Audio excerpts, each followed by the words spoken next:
परम पूज्य काश्मीरी जय श्री कृष्ण हरिओम नर्मदे हर।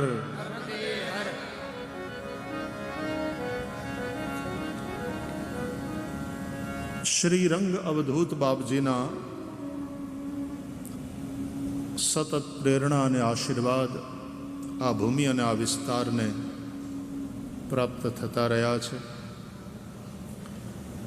પ્રારંભે એ પરંપરાના સૌ સાધકોના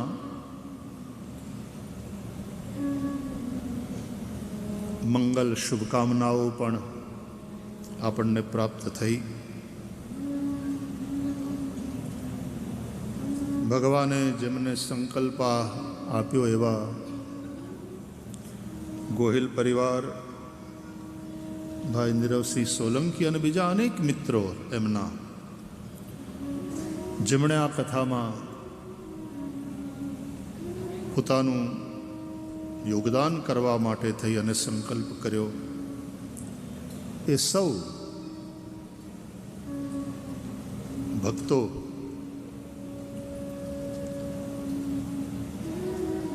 આ સંતોના માર્ગદર્શન અને આશીર્વાદ અનુસાર દિવાળી પછીના નવા વર્ષમાં આ વિસ્તારની જનતાને શ્રીમદ ભાગવતના સત્સંગનો લાભ પ્રાપ્ત થાય એવા ભાવથી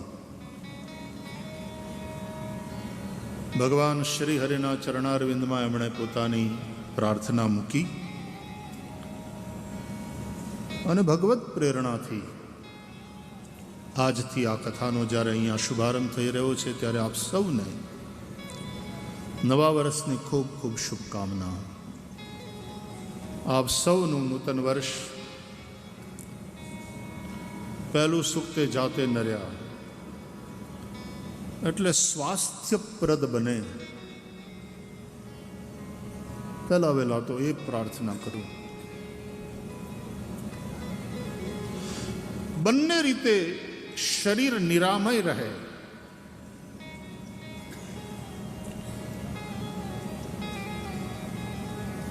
એક તો બધા રોગ આપણા શરીરમાંથી હોય તો નીકળી જાય, સર્વે સંતુ નિરામયા, અને આપણે સ્વસ્થ હોઈએ તો આપણું એ સ્વાસ્થ્ય, શરીરની તંદુરસ્તી હંમેશા ટકી રહે। સ્વસ્થ રહો, એની સાથે સાથે બીજો રોગ મનનો, એનું નામ ભવરોગ।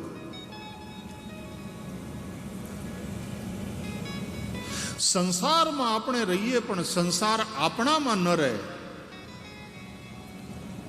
જેમ હોડી દરિયામાં રહે, દરિયામાં રહેવા માટે જ હોડી બની છે,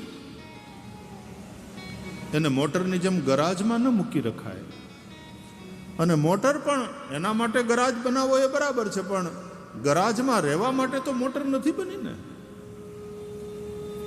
એમ હોડી બની છે સમુદ્રની મુસાફરી કરવા માટે। એ હોડી દરિયામાં રહે એનો વાંધો નહીં, દરિયો હોડીમાં નહીં આવવો જોઈએ, નહીં તો હોડી ડૂબે। એમ આપણને શરીર મળ્યું છે અને આપણે સંસારમાં રહેવાનું છે। તમે તમારા ઘરના કમરામાં બારણા બારી બંધ કરીને એકલા રહેતા હોય તોય તમે સંસારમાં જ રહો છો।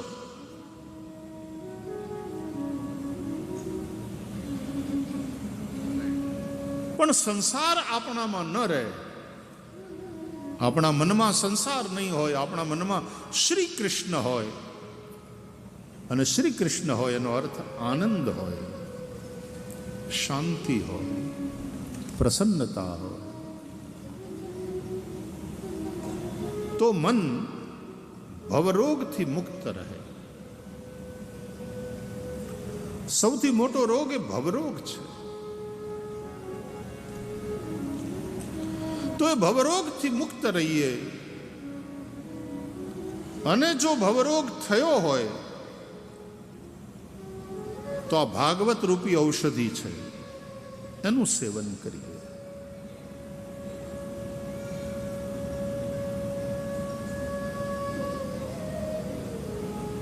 ચાર પ્રકારના લોકો હોય. એક રોગી, બીજા ભોગી, અવાજ નિવૃત્તતરશૈરુપગીયમાનાત ભવૌષધાત શ્રોત્ર મનોભિરામાત કૌત્તમ શ્લોક ગુણાનુવાદાત પુમાન વિરજ્યેત વિના પશુઘ્નાત. શ્રીમદ ભાગવતના દશમ સ્કંધના પ્રારંભે રાજા પરીક્ષિત કથા સાંભળતા સાંભળતા પોતાનો અનુભવ બતાવે છે. હે સુખદેવજી મહારાજ, આ ભાગવત છે એ ભવરોગને દૂર કરવાની ઔષધિ છે. મોટામાં મોટો રોગ એ ભવરોગ.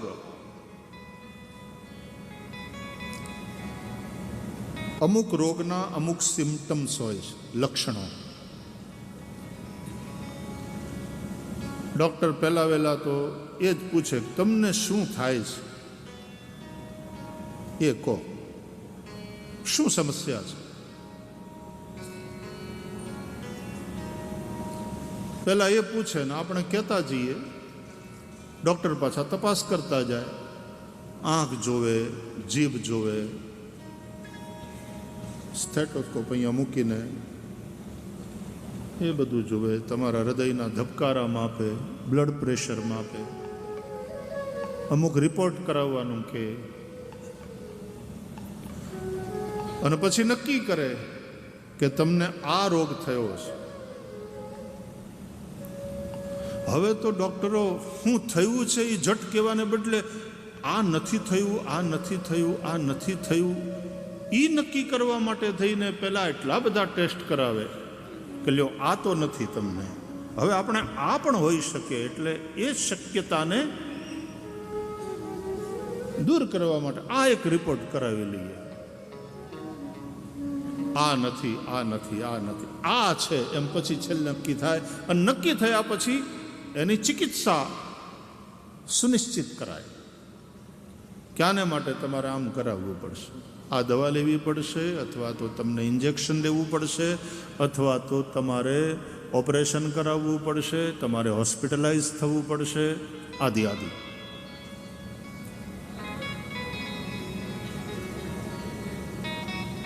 તો જે રોગના જે સિમ્ટમ્સ હોય, જે લક્ષણો હોય, એમ સાધુ સંતો છે ને એ વૈદ છે. સુખદેવજી જેવા, પૂજ્ય રંગ અવધૂત બાપજી જેવા મહાપુરુષો એ વૈદ છે. સદગુરુ વૈદ બચન વિશ્વાસા, તુલસીદાસજી કહે છે. અને એ મહાપુરુષોને આ વચનમાં જેમ આપણને વિશ્વાસ હોય, તુરંત કરીશ્યે વચનં તવ, ભલે બાપજી જે આપની આજ્ઞા, અને એમની આજ્ઞા માનવી એ જ ધર્મ. જય હો. શિરધરિયાયસુ કરીય તુમારા, શિરધરિયાયસુ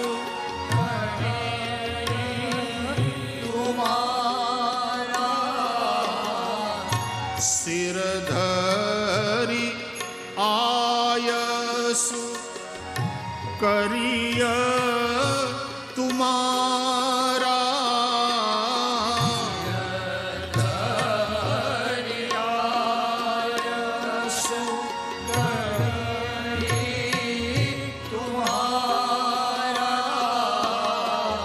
પરમ ધર્મ यह नाथ हमारा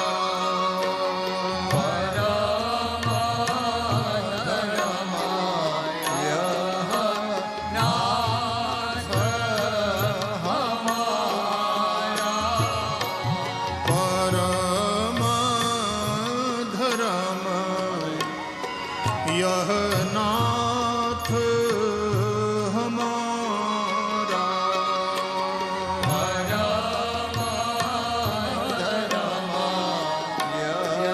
यह नाथ हमारा यही हमारा परम धर्म है कि सदगुरु रूपी वैद के वचनों का पालन करें। आज्ञा गुरुणाम व्यविचारणीया, सदगुरु की आज्ञा अविचारणीय होती है। आंख बंद करीने एનું પાલન કરવું એમાં આપણું હિત હોય છે। તો સદગુરુ એ વૈદ છે। ભવરોગ એ સૌથી મોટો રોગ છે અને સદગુરુ રૂપી વૈદ દ્વારા ભવરોગ માટેની જે દવા હોય એનું નામ ભાગવત। ભવૌષધાત શ્રોત્ર મનોભિરામાત। જેમ વૈદ પાસે કંઈ છુપાવાય નહીં એમ સદગુરુ પાસે કશું જ છુપાવવું નહીં। જે થતું હોય કેવું કે ગુરુજી મને છે ને ઈર્ષા બહુ થાય, કોક મારાથી આગળ નીકળી જાય એટલે મને ઈર્ષા થાય, કોકને મારા કરતા વધારે સન્માન મળે અને મને ઈર્ષા થાય। ગુરુજી ખોટું નથી બોલતો, મને ઈર્ષા બહુ થાય, ઈર્ષામાં હું બળી જાઉં છું। અથવા તો ગુરુજી મને ક્રોધ બહુ આવે છે, વાત વાતમાં ગુસ્સે થઈ જાઉં છું। અથવા તો લોભ બહુ છે, રૂપિયો છૂટતો નથી મારાથી। અથવા તો હે ગુરુવર ખોટું નહીં બોલું પણ મારામાં કામ વાસના બહુ વધારે માત્રામાં છે, મને હેરાન કરે છે, મનના વિકારો શાંત થતા નથી। અથવા તો મને અહંકાર બહુ આવે, મને અભિમાન થઈ જાય। આ બધા જે જે આપણને થતું હોય, ગુરુ પૂછે ને ડૉક્ટર શું થાય છે તમને, પતિ પત્ની બે જણા આવ્યા ને એટલે એનો વારો આવ્યો, ડૉક્ટરની સામે બેઠા એટલે ડૉક્ટરે પૂછ્યું ઓલા બેનને તમને શું થાય છે? તો મારા પતિ થાય। અરે એમ નહીં, એ તમને શું થાય છે નથી પૂછો, તમને શું થાય છે, તમને તકલીફ શું છે? તો કે આ જ તકલીફ। બેન તમે એમાંથી બહાર આવો, તમે પેશન્ટ છો, તમને શરીરમાં શું તકલીફ થાય છે એમ પૂછું છું।